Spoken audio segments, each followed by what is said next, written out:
बाएं हाथ से माला जप कर सकते हैं क्या? दाएं हाथ से माला करते जब थक जाते हैं तो बाएं से, हाँ, इसका मतलब या तो हाथ जल्दी थकता है या मालाएं ज़्यादा कर रहे हो, ठीक है, कोई बात।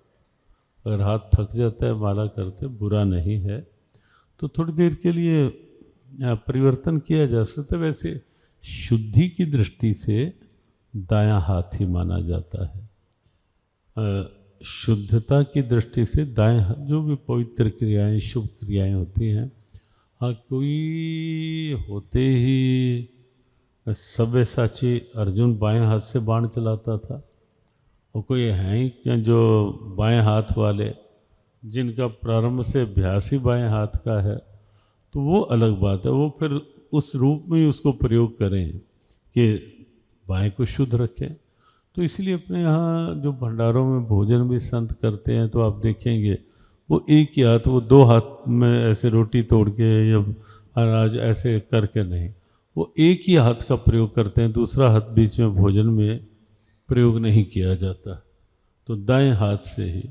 तो यथासंभव दाएं हाथ का ही प्रयोग। 15-17 साल से लगभग दीक्षा ली हुई है।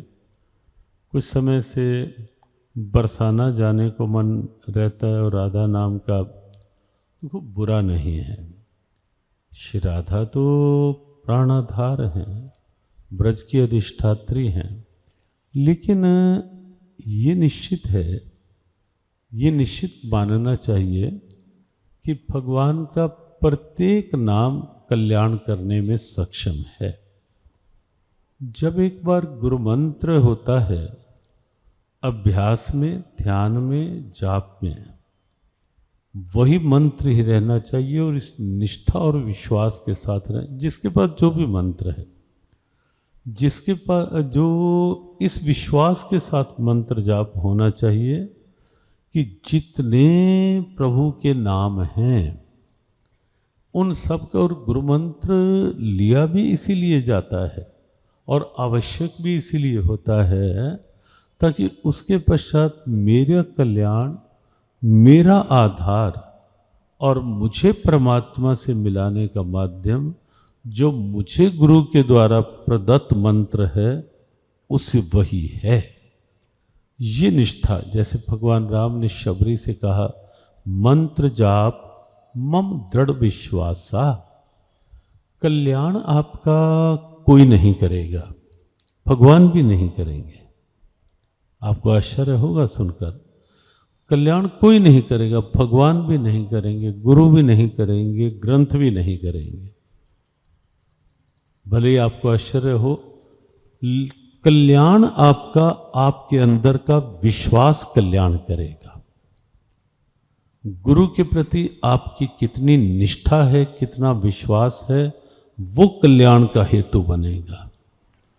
भगवान के प्रति आपकी कितनी श्रद्धा, कितना विश्वास है, आपका कल्याण वहां से होना है। क्योंकि जो तार जोड़ने का माध्यम है गुरु और शिष्य के बीच में, भक्त और भगवान के बीच में, साधक और साध्य के बीच में, जो तार जोड़ता है वो हमारी श्रद्धा, वो हमारा विश्वास। और इसीलिए अपने यहाँ ऐसे ऐसे उदाहरण भी आते हैं, ब्रज में तो ढेरों उदाहरण हैं, ढेरों उदाहरण, कि एक चरवाहे को वैसे ही गुरु मान लिया, और चरवाहा तो चरवाहा ही रहा, भगवान का नाम पूछ लिया कौन सा जपूं, और जपते जपते गोपाल गोपाल लगा, गोपाल जप, वो भी भूल गए, गपकू गपकू करने लगा। और एक दिन भगवान ने इतना मगन हो गया, लेकिन इतनी श्रद्धा बना ली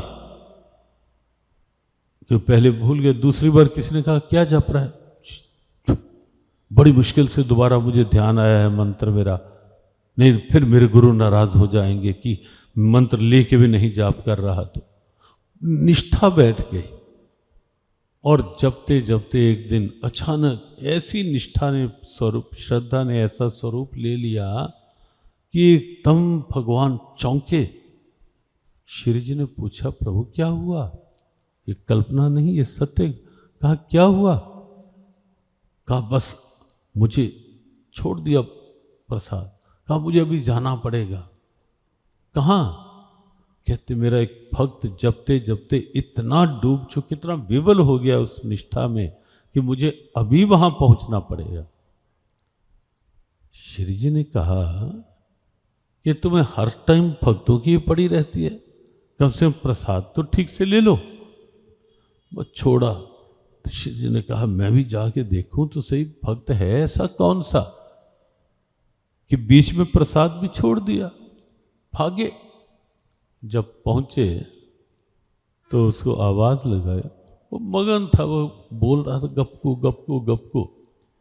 श्री जी पीछे पहुंच गए, देखा, कहा ये क्या जप रहा है? आप तो कह रहे हो मेरा नाम जप रहा है। हंस पड़ी श्री।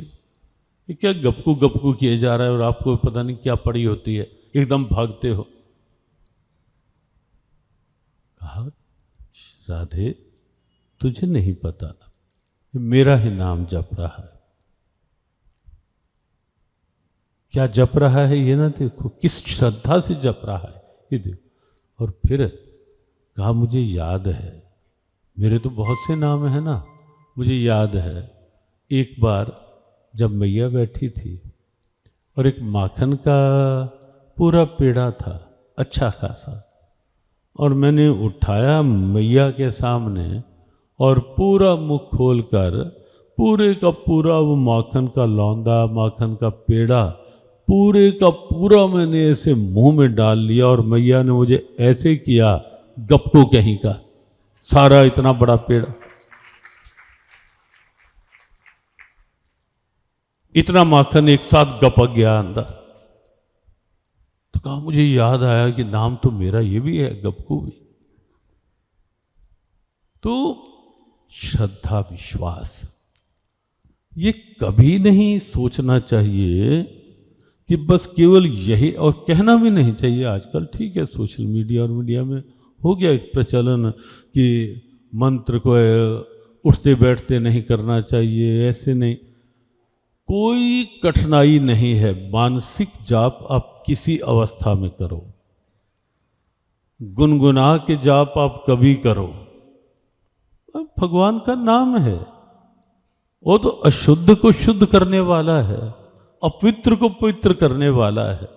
हाँ कुछ नियम अवश्य हैं कि मंदिर में बैठना है, जोत करनी है, माला हाथ में लेकर नियम करना है, वो शुद्धि अवस्था, स्नान किया हो करके तो ही बैठना चाहिए। लेकिन मन में याद करना है प्रभु को, तो कौन रोकता है? कौन रोकता है?